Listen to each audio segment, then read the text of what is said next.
Back to the fun stuff of actually doing calculus. So if you're wondering what a derivative is, if you've ever heard that word, here's what it is. It's just what we call the function's instantaneous rate of change at some point. So at some point x equals a, that instantaneous rate of change or the slope of that tangent line is just known as the function's derivative at that point.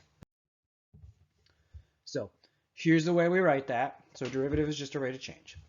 If f of a is the value of the function at x equals a, f apostrophe a is the value of the function's derivative or rate of change at that point. And we call that f prime of a. So think about it like f of a gives you one piece of information about the function. It gives you the actual value, like just what y is. F prime of a gives you like a deeper piece of information. It gives you its rate of change at that point. And it's essentially called a derivative because that number is derived from the function itself. All the information we need to get that number is built into the function. So when you see that f apostrophe a from now on, that's going to be read f prime of a. So examples we've seen so far, we just didn't call it this. For f of x equals x squared, this is the first one we did. At x equals 1, we found that f prime of 1 equals 2. And visually, that's the slope of the tangent line at that point.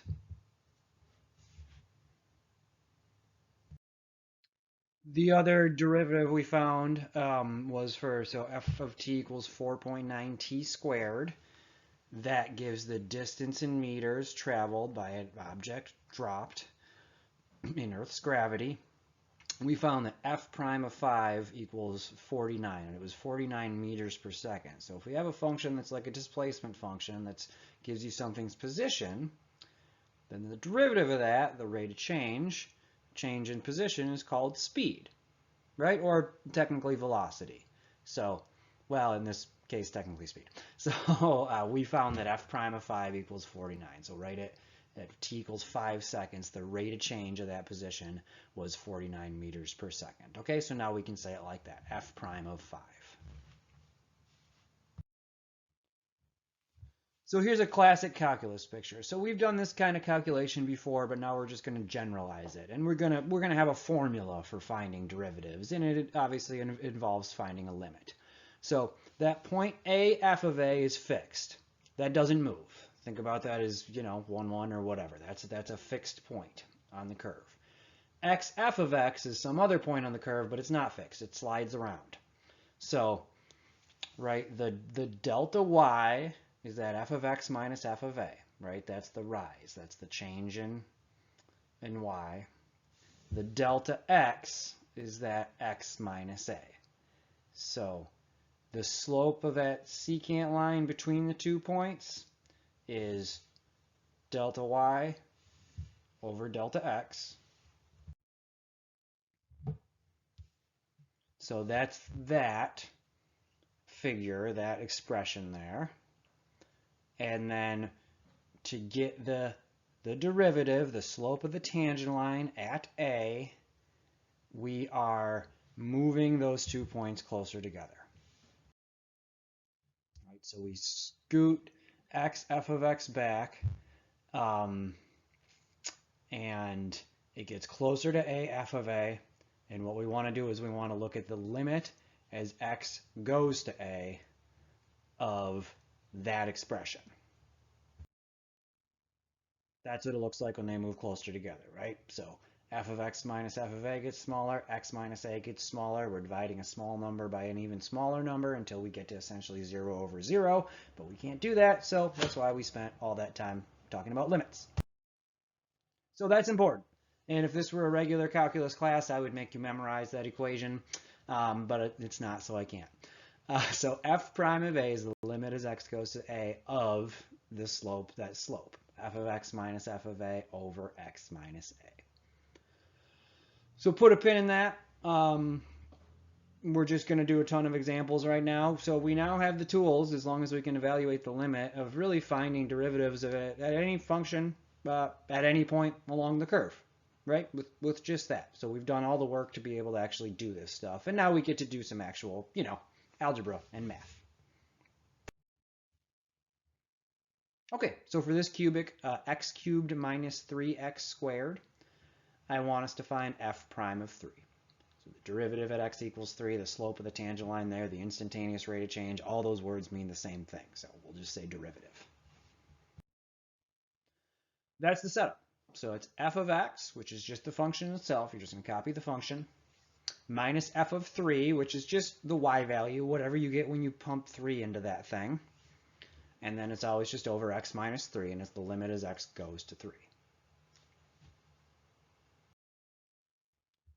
So expanding on that, f of x is x cubed minus 3x squared. F of 3 is 3 cubed minus 3 times 3 squared. You can almost do that arithmetic in your head. 3 cubed minus 3 times 3 squared is 27 minus 27, so that's actually 0. So f of 3 turns out to be 0 here. So, you punch everything in, you clean it up as much as you can. Right, that's 0. And then we remember from before, this generally involves factoring. So if you look at that numerator, think about, we want to eventually cancel something. So just factor an x squared out of that numerator. That's the most we can factor out of it. So hurrah, when we factor out that x squared, we notice we have a common factor between the numerator and the denominator. And generally, right, that's always what ends up happening if you did it right. If you don't get a common factor, then you probably screwed something up. So, right, we can't plug in 3 now because it's still 0 over 0, but we can now. So as soon as we do that cancellation, as soon as you can, just do what we call evaluation by direct substitution. Stick in 3 for x, right? Because now we can. And we just get the limit as x approaches 3 of x squared is just 3 squared, which is 9. So that's the derivative. I mean, it doesn't really have a whole lot of meaning for you right now. It's just how fast the function is increasing at that point. So it's increasing 9 units for every 1 unit. Visually, though, we do like to look at the tangent line just to make sure it looks right. So to get an equation for the tangent line, this is just, we have a point and we have a slope. So just find the equation for the line through that point with slope 9, which is just something from algebra class, point slope form. Right, m times x minus x1 equals y minus y1. y1 happens to be 0. So that cleans up nicely to 9x minus 27. And the only real way to check these, right, to know that you're right, is just to graph that tangent line. So go on your calculator, do, graph x cubed minus 3x squared, and then graph 9x minus 27. And before you even look at it, picture what it should look like. It should hit the point 30, right, but it should barely glance off it like a tangent line should, right? It should really match the direction. It should really match right up with the curve at that point. So that's the curve, that's the point. Picture the line before you even see it, right? It should go right through that point, but it should go right through in a way that just really matches up to the curve there. And it does, right? It's indistinguishable from the curve at that point. That's what a linearization is. That's one of the things you can do with tangent lines, is you can find the lines that are close enough to a curve. So the function's increasing fast. That means the line is pretty steep. Slope of 9, it is pretty steep. So that looks right.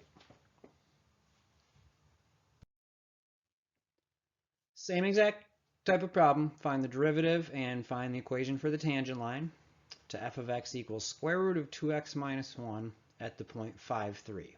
So sometimes I'll just say at x equals 5, or I'll say f prime of 5, and sometimes I'll tell you at this certain point. So 5, 3 is on the graph. So anytime you're doing one for a polynomial, you'll notice that it involves some factoring. This is a radical function, so it's going to involve something different. It's a little trickier. Okay, so we set it up. F prime of 5 is the limit as x approaches 5 of f of x, which is just square root of 2x minus 1, minus f of 5, which I already told you was 3. But if I didn't, you could just say, okay, the square root of 2 times 5 minus 1 is the square root of 9, which is 3. So we just essentially, that was done for us. And then always over x minus 5.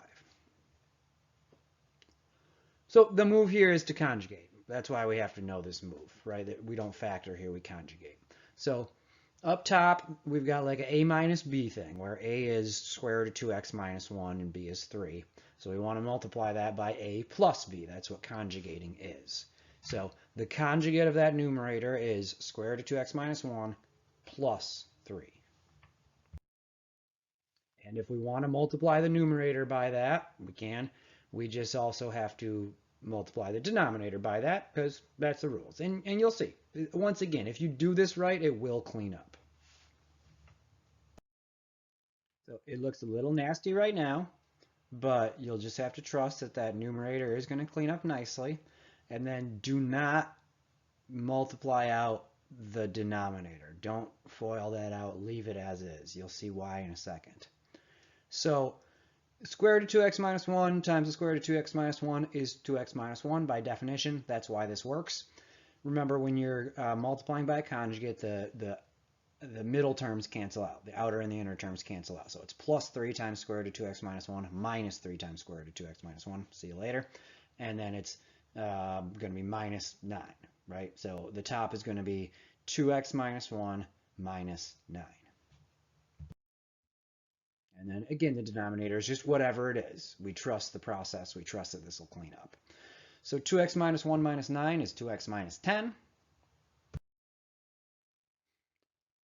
And now look at that numerator. How can we make it look like something that can factor out of the denominator? See, if we factor 2 out of that thing, we get our x minus 5 that we want.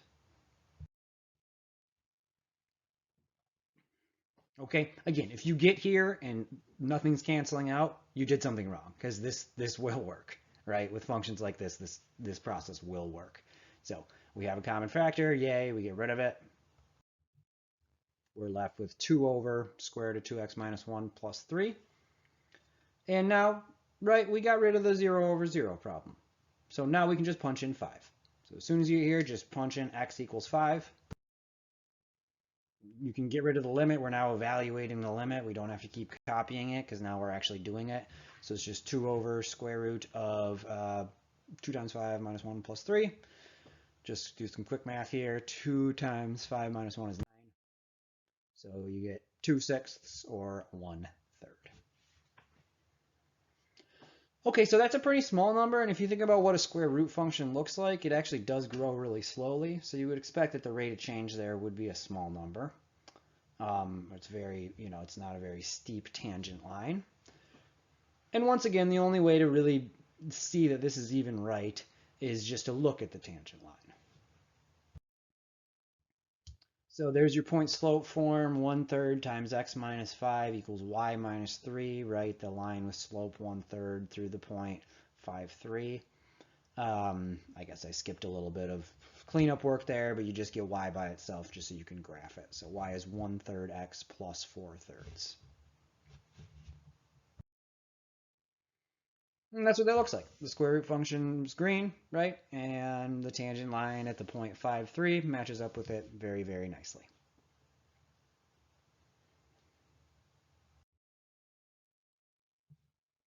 So here's, I guess, a bit of a story problem.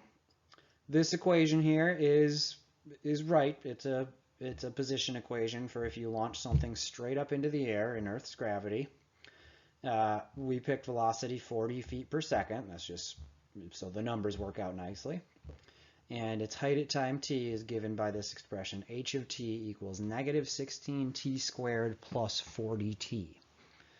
So that negative 16 is just a number from physics. That just has to do with Earth's gravity. So like how we saw negative 4.9 when we were in meters, this is the same exact thing. It's just in feet now, right? In feet per second. So its height, so this is in feet. And then the 40 is because is a consequence of the initial velocity. So that's it. It's not really a story problem. You already have the equation. So I just want to make sure you get that the ball's velocity at 2 seconds is the derivative of this thing. This is a position equation. It's technically a displacement equation because it goes up and down. So a change in position, right? The rate of a change in something's position is just another word for velocity. It's just the rate of change of where something's at. So that's important. So h prime of 2 is this thing's velocity, right? That's what we needed this stuff for in the first place, to find speeds. So set it up. Looks ugly, so it's h prime of 2 is the limit as t approaches 2. We're just using t as a variable here. There's no difference. Of h of t, which is negative 16t squared plus 40t, minus h of 2. You could easily just punch 2 into that thing or in your calculator or whatever, or do it manually. H of 2 is negative 16 times 2 squared plus 40 times 2. Obviously, we're going to need to clean that numerator up. So we're going to factor the most we possibly can out of the numerator. That looks like an 8. And in particular, we want to factor a negative 8 out because we don't want that first term, that leading term, to be negative. So this is just general algebra stuff. If you have to factor a trinomial and the first term's negative, make it not negative. So we're going to take a negative 8 out of all three of those terms. And that turns it into something simpler that we can factor. We don't have to bring this negative 8 outside the limit, but it looks nicer once you do. So remember, this is just negative 8, which is a constant, times the stuff inside the limit. So that can be brought outside and just multiplied back in later just to make what's inside that limit a little nicer to work with. So that's a good general rule, and we'll see that for derivatives in general. If you can pull constants out, do it and just deal with them later. Okay, so now we have 2 squared minus 5t plus 2 in our numerator, and we trust that that factors. So I trust that you guys know how to factor. I usually just draw a little parentheses, say 2t, and some parentheses that say t, and then I just stare at it until I figure out what the numbers are. So you can factor this by hand the old-fashioned way. Right, it factors to 2t minus 1 times t minus 2. And, it better, right? Because we better have a t minus 2 in there because we're looking for this thing to simplify. We still can't punch in 2 because it's still 0 over 0. So this is what we're left with. So it worked, right? If you see that, you can feel pretty confident that you did everything right and the process worked. So those divide out. And now we can just direct substitute. So stick in t equals 2. Negative 8 times 2 minus 1 is negative 8 times 3, which is negative 24 feet per second.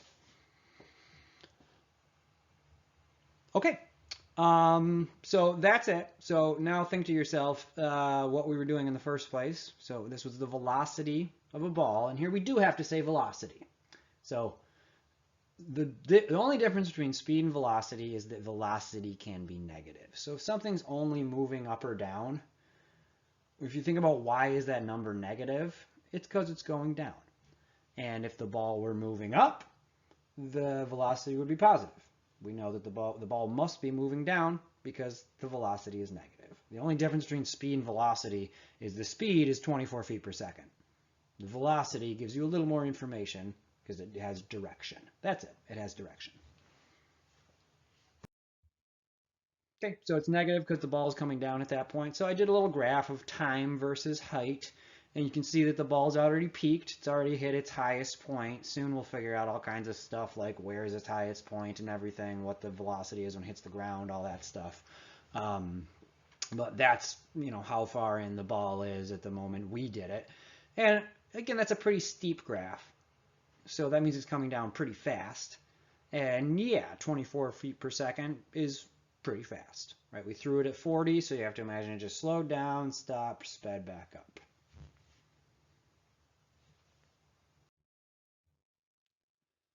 Same deal, just a different type of function. This is a rational function, so the algebra works out differently. Find f prime of 4 for f of x equals 2 over x squared.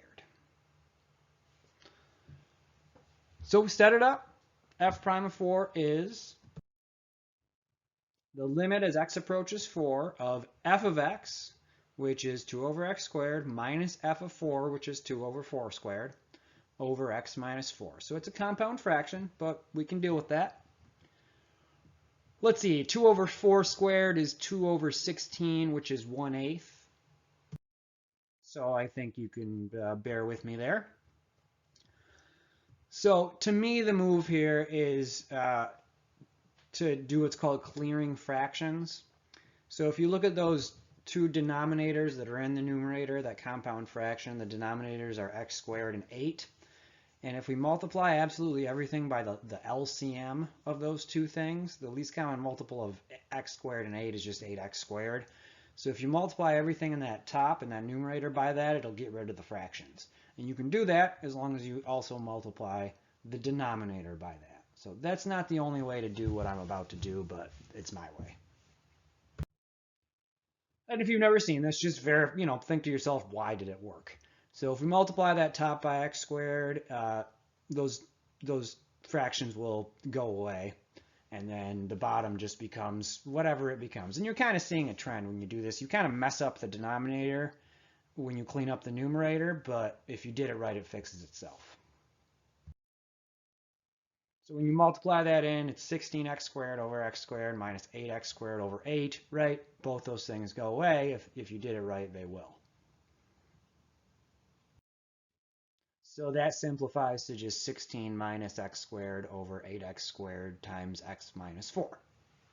And that's where we're at. So if you look at that numerator, you could factor it right as it is. You can certainly factor 16 minus x squared. It is just a difference of 2 squares. But I would like to flip it around backwards. And a way to flip any binomial around backwards is to factor out a negative 1. If you factor out a negative 1, the 16 becomes negative and the x squared becomes positive, and it looks like this. Right, so that's just another algebra move you should have in your toolkit. Look back and, convince yourself that that's a legitimate move. And now that numerator looks like something that we know how to factor, right? X squared minus 16 is a difference of 2 squares that factors into x plus 4, x minus 4. That negative sign in the numerator could be brought out front of the limit. That is just a constant multiple. It's just like a negative 1. But you don't have to. It's just as easy either way. So we factor that bad boy, and right, we get what we want, which is some cancellation. So we get a common factor between the top and the bottom, and we feel confident that we're doing it right, because that has to happen if we're going to evaluate this limit. So divide by, right, x minus 4 over x minus 4. Divide that out.